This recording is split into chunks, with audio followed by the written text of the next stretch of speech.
యోహాను రాసిన 3వ పత్రిక. పెద్దనైన నేను సత్యమును బట్టి ప్రేమించు ప్రియుడైన గాయునకు శుభమని చెప్పి రాయునది.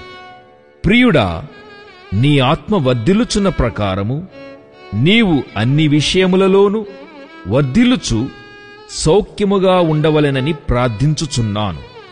నీవు సత్యమును అనుసరించి నడుచుకొనుచున్నావు గనుక సహోదరులు వచ్చి నీ సత్య ప్రవర్తనను గూర్చి సాక్ష్యము చెప్పగా విని బహుగా సంతోషించితిని. నా పిల్లలు సత్యమును అనుసరించి నడుచుకొనుచున్నారని వినుట కంటే నాకు ఎక్కువైన సంతోషము లేదు. ప్రియుడా, వారు పరదేశులైనను సహోదరులుగా ఉన్నవారికి నీవు చేసినదెల్లా విశ్వాసికి తగినట్టుగా చేయుచున్నావు. వారు నీ ప్రేమను గూర్చి సంఘము ఎదుట సాక్ష్యమిచ్చిరి. వారు అన్యజనుల వలన ఏమీయూ తీసికొనక ఆయన నామము నిమిత్తము బయలుదేరిరి గనుక దేవునికి తగినట్టుగా నీవు వారిని సాగనంపిన ఎడల నీకు యుక్తముగా ఉండును. మనము సత్యమునకు సహాయకులమవునట్టు అట్టివారికి ఉపకారము చేయ బద్ధులమై ఉన్నాము.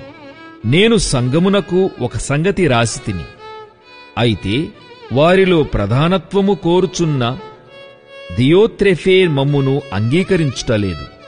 వాడు మమ్మును గూర్చి చెడ్డమాటలు వదురుచు అది చాలనట్టుగా సహోదరులను తానే చేర్చుకొనక వారిని చేర్చుకొన మనస్సు గలవారిని కూడా ఆటంకపరచుచు సంఘములో నుండి వారిని వెలివేయుచున్నాడు.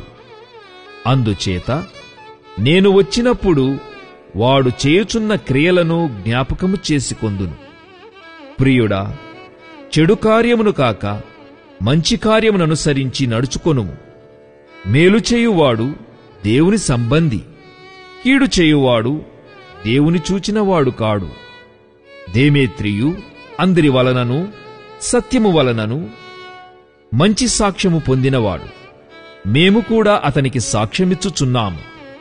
మా సాక్ష్యము సత్యమైనదని నీవెరుగుదువు. అనేక సంగతులు నీకు రాయవలసి ఉన్నది గాని సిరాతోనూ కలముతోనూ నీకు రాయ నాకిష్టము లేదు. శీఘ్రముగా నిన్ను చూడ నిరీక్షించుచున్నాను. అప్పుడు ముఖాముఖిగా మాటలాడుకొనేదము. నీకు సమాధానము కలుగునుగాక. మన స్నేహితులు నీకు వందనములు చెప్పుచున్నారు. నీ యొద్దనున్న స్నేహితులకు పేరు పేరు వరుసన వందనములు చెప్పుము.